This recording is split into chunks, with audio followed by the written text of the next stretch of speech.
Ketika alat itu baru sebatas uji coba gitu, perlu riset lanjutan bagaimana alat itu bisa dikendalikan dari rumah berbasis IoT kan bisa barangkali.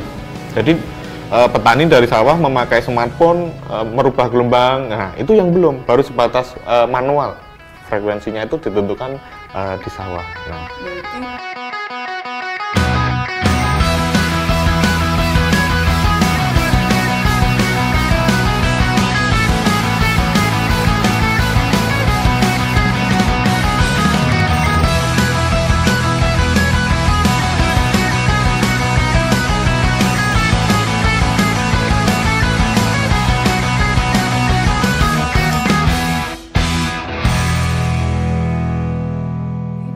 Adanya teknologi-teknologi, riset-riset yang sebenarnya harusnya datang dari generasi milenial untuk membantu sektor pertanian. Oke. Dan tidak dibatasi waktu. Selama ini kalau dibatasi waktu karena kendalanya sewa lahan. Para petani di sini, generasi muda petani di sini itu rata-rata kendalanya penguasaan lahan, Mbak. Okay. Karena 95% petani di Delanggu itu petani penggarap. Di mana setiap panen itu mesti bagi hasil 50-50 dengan si pemilik lahan.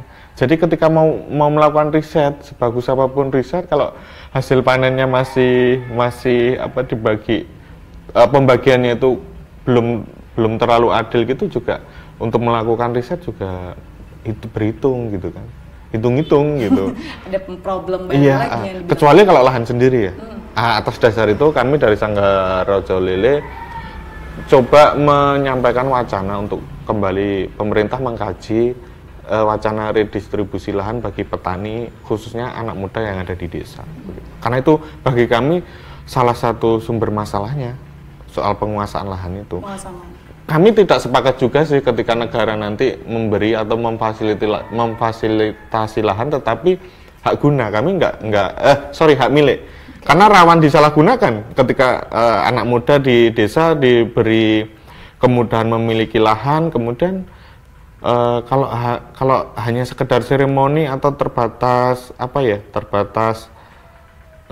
program dari pemerintah, setahun 2 tahun berhenti, nanti lahannya digadaikan ke bank atau dijual. Kami sepakatnya lebih ke hak guna sih, dengan dikelola oleh koperasi yang ada di desa begitu. Nah, Mas Eksan, mungkin boleh juga Mas Eksan semacam karena Mas Eksan ada terus ikut mengurai juga permasalahan yang terjadi di Delanggu. Sejauh ini bagaimana peranan dari pemerintah, Mas Eksan?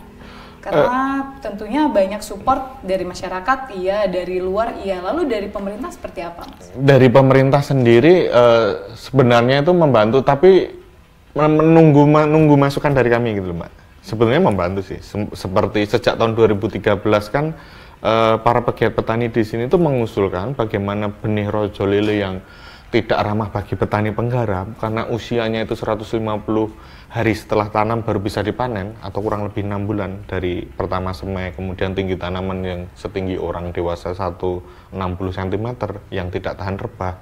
Akhirnya kan mengajukan riset supaya benih padi rojo lele yang setahun hanya bisa ditanam 2 kali ini gimana bisa ditanam 3 kali sehingga profitas dan dari sisi keuntungan bagi petani itu menguntungkan.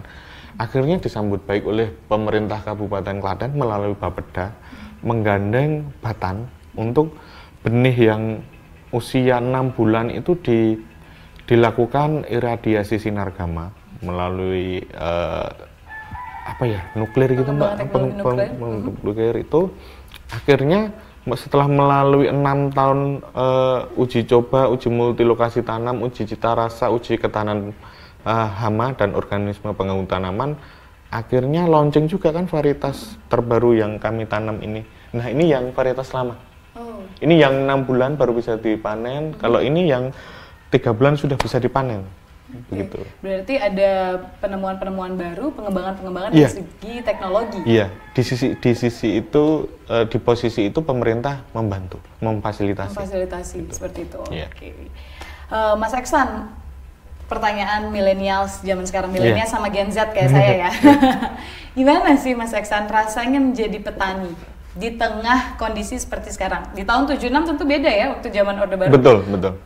Masyarakat yang menjadi petani itu nyaris sekitar 65%. Yeah. Tapi data tahun 2018 menurun drastis hanya 28%. Saya yakin 2022 sebenarnya angkanya juga turun cukup lagi. turun. Yeah. Tapi Mas Eksan bagaimana, Mas?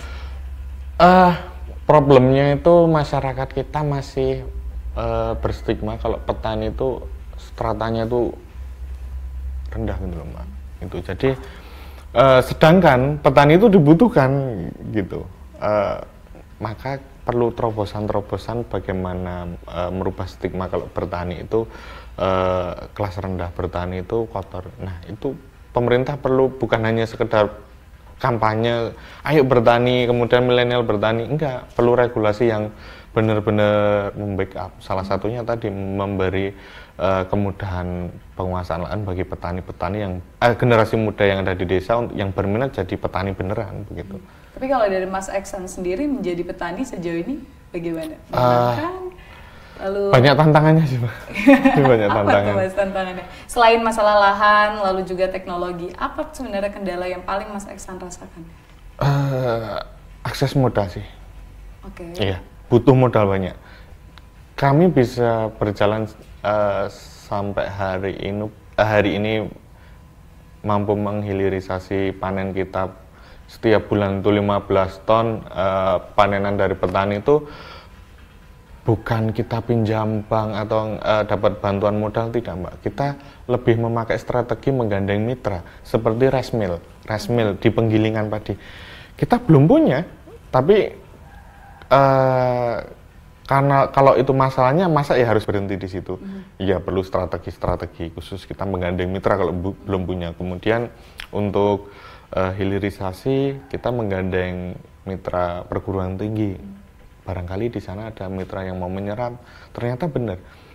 Produk panen kami itu digunakan salah satu warung makan yang memiliki 90 cabang di Indonesia dan 2 cabang di Malaysia. Distribusinya sebenarnya sudah semasif itu ya? Sudah semasif itu, tetapi tentunya juga menjadi harapan kita semua, tidak hanya menjadi harapan Mas Eksan agar kedepannya generasi muda banyak yang mulai melirik petani ini yang sudah sangat dibutuhkan di tengah keadaan seperti saat ini. Sanggar Rojo Lele juga tentu saja tidak berhenti untuk menyuarakan hal itu ya, Mas Eksan. Harapan kedepannya seperti apa, Mas Eksan? Ke depan harapannya petani lebih berdaulat sih, Mbak. Penyakit petani konvensional itu ketika sukses sedikit itu lupa akar begitu loh. Justru jadi raja-raja kecil, individu-individu gitu loh. Jangan lupa akar kita bisa sejauh ini, kemudian bisa menghilirisasi produk panen kita ini berangkat dari kebersamaan, itu tidak ditinggalkan begitu. Nah harapannya ke depan petani tetap mau berkumpul, guyup, gotong royong, kemudian mau bersama-sama menyuarakan isu pertanian dan mandiri sih di bidang saprotan saprodinya begitu. Oke, semoga saja ke depannya bisa, karena kita harus mulai dulu dari skup yang paling kecil ya, Mas Eksan, dari petani itu sendiri mulai solid, lalu mulai menyuarakan hingga nanti sampai ke level yang lebih tinggi, level pemerintah, di mana baru kita menemukan dan mencari tahu atau mengatasi akar permasalahan yang ada. Betul ya, Mas Eksan? Sepakat. Oke, terakhir Mas Eksan, ada mungkin yang mau disampaikan untuk Sobat Antara di sana? Untuk masyarakat Indonesia, kondisi pertanian kita saat ini tuh kritis.